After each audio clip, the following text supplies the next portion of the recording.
అప్పుల బాధలు వెంటాడుతున్నాయా? అయితే 6 జేవిఆర్ వారి జాతిరత్నాలు ధరించండి. హాయ్, వెల్కమ్ టు మనం టీవీ. నేను మీ మనోజ్. ఈ thumbnail కనిపిస్తున్న వ్యక్తి పేరు రియాజ్. చూడటానికి చాలా అమాయకంగా, కూల్గా, సాఫ్ట్గా, జెంటిల్గా ఉన్నాడు అని అనుకోవద్దు. నరరూప రాక్షసుడు వీడు. వీడి ఏజ్ 25 years, కానీ వీడి మీద ఉన్న కేసులు 50కి పైగా. రౌడీ షీటర్ కూడా ఓపెన్ అయింది నిజామాబాద్లో. ఇలాంటి వాడిని చంపేస్తే కొంతమంది మాట్లాడుతున్నారు, ఎన్కౌంటర్ ఎందుకు చేయాలి, ఇంకా బెయిల్ ఇవ్వాలి కదా, లేకపోతే కోర్టులు ఉన్నాయి, పోలీస్ స్టేషన్లు ఉన్నాయి, జైళ్ళు ఉన్నాయి, వీడిని మేపాలనా? ఇంకా ఎన్ని రోజులు మేపాలి వీడిని? వీడు చేసిన హత్యలు కావచ్చు, సుపారీ గ్యాంగులు కావచ్చు, ఇంకా వీడు చేసిన దొంగతనాలు కావచ్చు, ఎంతమందిని ఇబ్బంది పెట్టాడో. సో వాడి గురించి తెలియకుండా చాలామంది మాట్లాడుతున్నారు.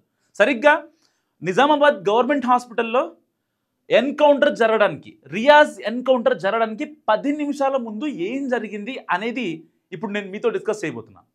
సరిగ్గా సోమవారం తెల్లవారుజామున మనోడు ఎన్కౌంటర్ జరిగింది నిజామాబాద్ గవర్నమెంట్ హాస్పిటల్లో.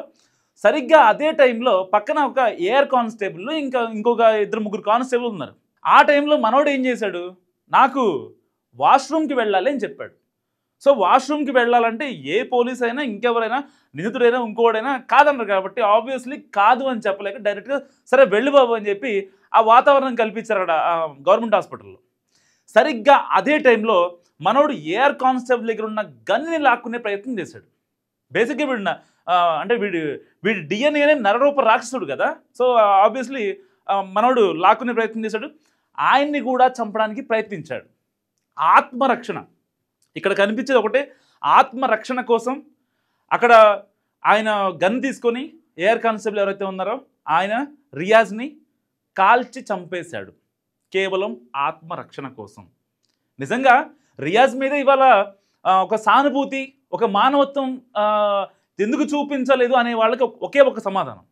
ఆ రోజున కానిస్టేబుల్ ప్రమోద్ ఎవరైతే ఉన్నారో అతన్ని అతి దారుణంగా హత్య చేశాడు రియాజ్. ఆ విషయం మరి ఎవరికి కనిపిస్తుంది?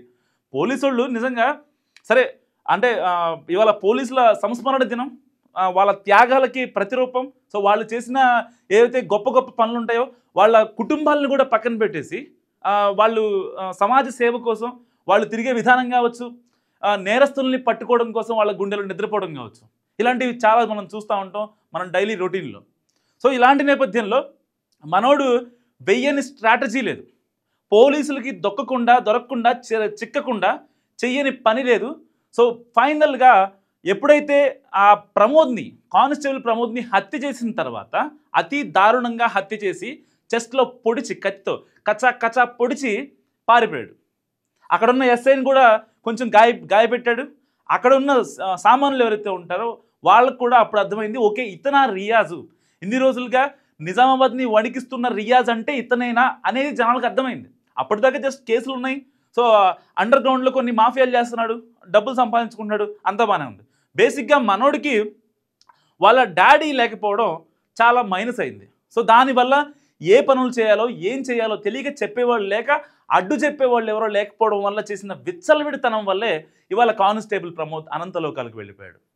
దానికి పశ్చాత్తాపం కట్ చేస్తే 24 hours రియాజ్ ఎన్కౌంటర్.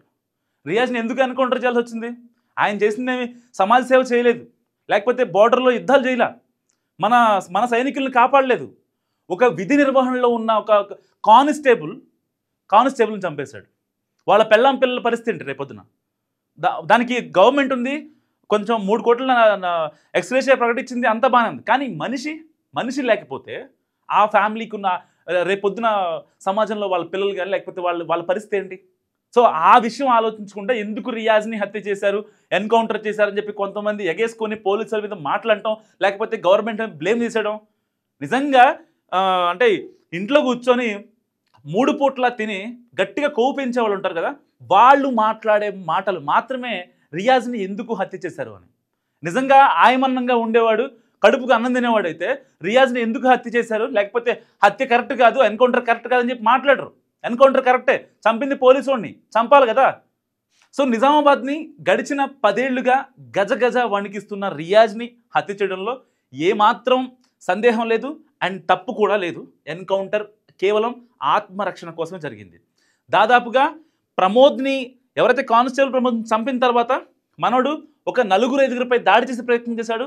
హాస్పిటల్లో ఎలాంటి ఇబ్బందులు పెట్టకుండా, ఇక్కడ చంపేసినా సరే, కానిస్టేబుల్ని చంపినా సరే హాస్పిటల్లో ఎలాంటి ఇబ్బందులు పెట్టకుండా మనోడికి అన్ని సౌకర్యాలు చేయించుకుంటూ గాయపడి ఉన్నాడు అనే ఒక కన్సర్న్ చూపించి, క్రిమినల్ మీద కూడా పోలీసులు కన్సర్న్ చూపిస్తారు. ఎందుకంటే ఒక్కోసారి ఒక అమాయకుడికి శిక్ష తప్పించడం కోసం ఇద్దరు ముగ్గురు నిందితుల్ని, రౌడీ షీటర్లను కూడా వదిలేస్తారు పోలీసు వాళ్ళు.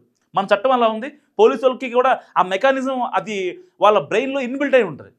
అలాంటి పోలీసుల సహనాన్ని పరీక్షిస్తే ఎలా ఉంటుందో దానికి రియాక్షనే ఇవాళ రియాజ్ ఎన్కౌంటర్.